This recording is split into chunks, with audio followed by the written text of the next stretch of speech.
শুরু হচ্ছে আজকের গল্প সমাজের অসুর। কলমে তানিশা। জয়ার শরীরটা আজ সকাল থেকে ভালো নেই। এদিকে গিন্নিমার বাড়ি আজ সকাল সকাল পুরোহিত ঠাকুর চলে এসেছেন। জয়া দালানের এক কোণে ছেলে বিনুকে নিয়ে বসে ঝুড়ি থেকে ফুল নিয়ে মালা গাচ্ছে। কর্তাবাবুর চোখগুলো তাকে আজ সকাল থেকে জরিপ করে চলেছে। সেই দৃষ্টির দিকে তাকালে মনে হয় কোনো নোংরা আবর্জনা যেন তার সমস্ত শরীরে বুলিয়ে দিচ্ছে কেউ। শরীরটা শিরশির করে ওঠে জয়ার। পুরোহিত মশাই মায়ের সাজসজ্জায় ব্যস্ত। নবমীর সকালে প্রায় 50 ভরি সোনায় সাজানো হয় মৃন্ময়ীকে। নিজের লাল পাড়ে সাদা ময়লা কাপড়টা দিকে তাকায় জয়া। ছেলেটাকেও এই বছর কাপড় কিনে দিতে পারেনি সে। আগে যে বাড়িতে ঠিকে কাজ করত সেখানে প্রায় শ্লীলতাহানি হতে হতে বেঁচেছে। ওই কাজটা থাকলে অন্তত পুজোর আগে বোনাসটুকু তো সে পেত। ওদিকে কমলার চাকরিটাও থাকবে কিনা তার ঠিক নেই। ইলা পড়াশোনা করেছে, কিন্তু মেয়েটা বেতন কত আর পায় যে তার কাছে কিছু আবদার করবি। কুমার এই সবে মলে কাজ পেয়েছে। এই মাসের স্যালারি এখনো আটকে। কি যে হবে ভেবে পায় না জয়া। ওদিকে তার কাজ ছেড়ে যাওয়ার সেই সুযোগটাও গেল। এদিকে বিনুর মনটাও বিষণ্ণ।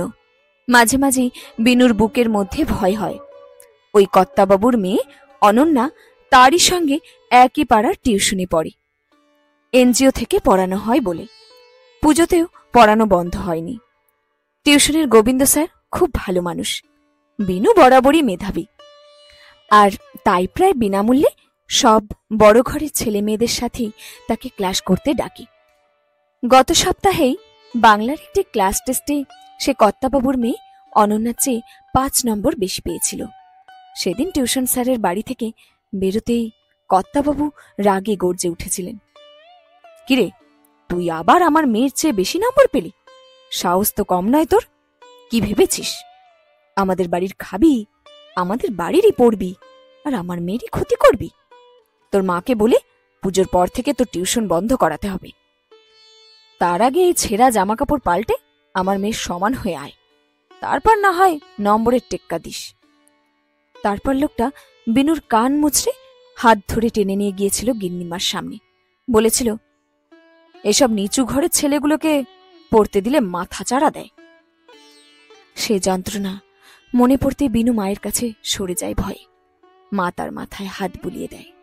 পাশেই বসা বিনু মাকে অন্যমনস্ক দেখে জিজ্ঞেস করে, ও মা, পুজোয় তো সবাই নতুন জামা প্যান্ট পরেছে, আমরা পরব না?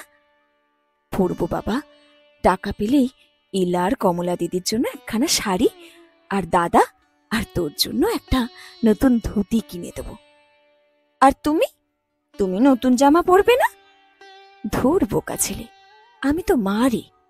আমার ছেলে মেয়েরা নতুন জামা কাপড় পেলেই আমি খুশি। তবে যে ওই মূর্তিতে ওরা অত সুন্দর শাড়ি গয়না পরিয়েছে, কি সুন্দর লাগছে মাকে। আর তুমি তুমি গোটা পুজোটা এই পুরনো ছেঁড়া শাড়ি পরেই কাটাবে? জয়ার চোখ যায় মূর্তিতে। সত্যি অসাধারণ লাগছে।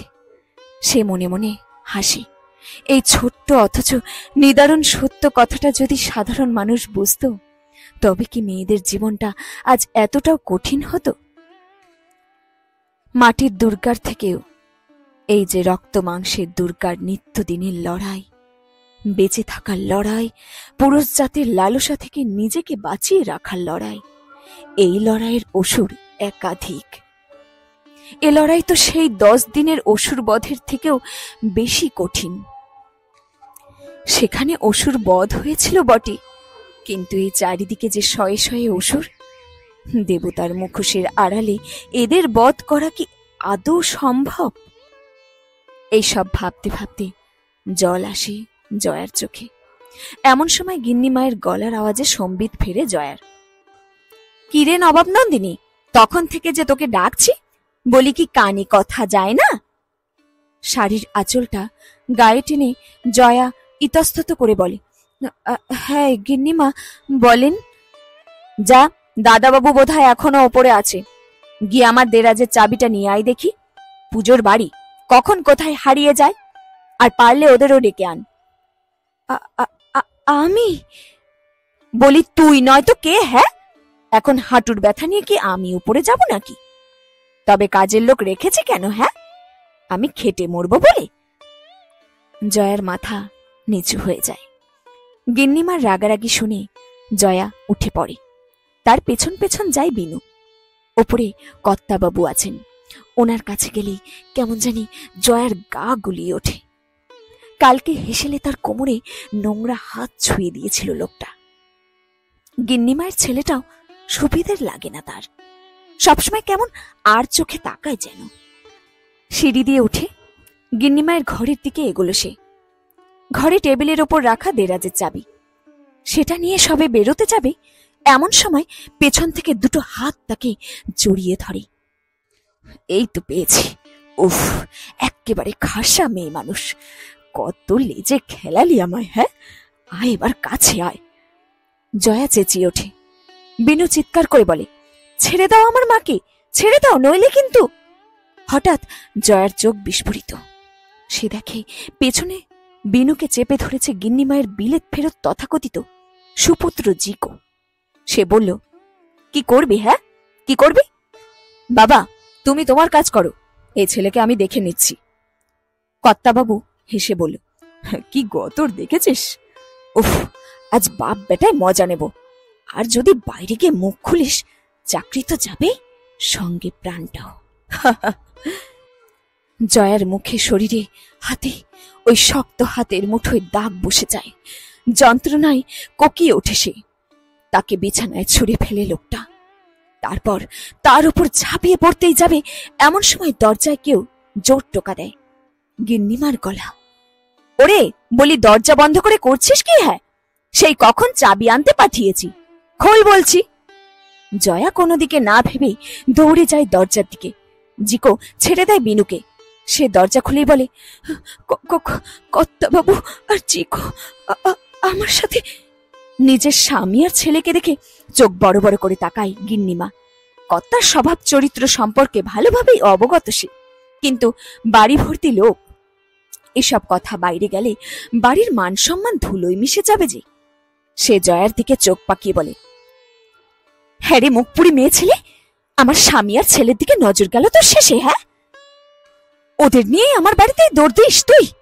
তোর মজা দেখাচ্ছি, হতচ্ছাড়ি। তোকে আমি কাজ দিলাম আর তার বদলে। কিন্তু গিন্নিমা, আমি। ওদিকে থেকে বিনু চেঁচিয়ে ওঠে, তোমরা মাকে বকছো কেন? ওই দুষ্ট লোকগুলোই তো মাকে আর আমাকে চেপে ধরলো। গিন্নিমা রক্ত চোখে তাকিয়ে বলল, তুই আর তোর ছেলে এক্ষুনি দূর হ আমার বাড়ি থেকে, নইলে বেঁচে ফিরবি না। এই ত্রিসীমানায় যেন না দেখি তোদের। জয়া বিধ্বস্ত অবস্থায় শাড়ি ঠিক করে বিনুকে কোলে নিয়ে বেরিয়ে আসে বাড়ি থেকে। চৌকাঠের বাইরে পা দেওয়ার আগে একবার দালানে তাকায়। মায়ের পুজো শুরু হয়েছে। যেই বাড়িতে নারীর কোনো সম্মান নেই, তারাই নাকি জাঁকজমকে মায়ের আরাধনা করছে। ব্যঙ্গের হাসি হেসে ফেলে জয়া। বাড়ি গিয়ে দেখে ছেলে কুমার, মেয়ে কমলা ও ইলা গোমরা মুখে বসে। সে বলে, কিরে, তোরা চলে এলি যে, কাজের কি হলো? কমলা দৌড়ে এসে মাকে জড়িয়ে ধরে বলল, পারলাম না মা, কাজটা রাখতে পারলাম না। মলে এত ভেতরে ভেতরে পলিটিক্স, তেল মেরে কাজ করা। আজ একটা ছোট্ট ভুল হয়, মলের ম্যানেজার আমায় যা তা অপবাদ দিয়ে তাড়িয়ে দিল। আমি কতবার বোঝানোর চেষ্টা করলাম আমার দোষ নেই, কিন্তু কিছুতেই আমার কথা ওরা কেউ বিশ্বাস করলো না। ইলা বলল, এই নোংরা সমাজে আমাদের জায়গা বা কোথায় মা? আজ হেলথ সেন্টারে আমি একজনকে বিনে পয়সায় দুটো ওষুধ দিয়েছিলাম, তাই বলে আমাকে তাড়িয়ে দিল ওখান থেকে। ওদিকে কত 2 নম্বরই ব্যবসা করছে হেলথ সেন্টারে ওষুধ নিয়ে। আমি সেসব মুখের উপর বলায় আমাকে ছোট লোক বলে অপমান করে। আমার সামনে আরো সহকর্মীরা ছিল। লজ্জায় অপমানে আমি সেখান থেকে বেরিয়ে এলাম মা। জয়া কুমারের দিকে তাকিয়ে এগিয়ে যায়। তার কপালে কাটা দাগ। সে বলে, তোর কি হলো বাবা? কপালটা কাটলো কি করে? কুমার বলল, আজ আমাদের মলের ওই দোকানের ম্যানেজার একজন মহিলা সহকর্মীর সাথে খুব খারাপ আচরণ করছিল মা। আমি প্রতিবাদ করায় আমার চাকরিটা চলে গেল, মারও খেতে হলো। সব ছেলেমেয়েরা এসে মাকে জড়িয়ে ধরে। জয়ার চোখ রক্তবর্ণা, জল গড়িয়ে পড়ে গাল থেকে। আমাদের সমাজের এক গভীর বৈপরীত্য হল দেবী পূজা বা নারীর প্রতি দৃষ্টিভঙ্গি। প্রতি শরতে আমরা পরম ভক্তি ভরে দেবী দুর্গাকে আহ্বান করি। যা দেবী সর্বভূতেষু শক্তিরূপেণ সংস্থিতা নমস্তস্যৈ নমস্তস্যৈ নমস্তস্যৈ নমো নমঃ। এই মন্ত্রের মাধ্যমে আমরা দেবীকে সর্বত্র বিরাজমান শক্তি হিসেবে স্বীকার করি, তাকে রক্ষা ও ন্যায় প্রতিষ্ঠার প্রতীক হিসেবে মহিমান্বিত করি। অথচ একই সমাজে বাস্তব নারীদের সেই শক্তি বা সম্মান দেওয়া হয় কি? না, হয় না। নারীর চিন্তা, আকাঙ্ক্ষা বা স্বাধীনতাকে আমরা প্রায়শই অস্বীকার করি। তাদের ব্যর্থতার দায় চাপিয়ে দিই কেবল তাদের কাঁধে, আর শতাব্দীর পর শতাব্দী ধরে পারিবারিক মান সম্মানের ভার বহন করতে বাধ্য করি। দেবীকে আমরা অশুভের বিনাশিনী হিসেবে পুজো করি, কিন্তু জীবন্ত নারীকে ৩৬৫ দিন শৃঙ্খলিত, দমিত ও অভিযুক্ত করে রাখি। ভুলে যাই নারী শক্তির আরাধনার দিনগুলো। শেষ হলো আজকের গল্প সমাজের অসুর, কলমে তানিশা।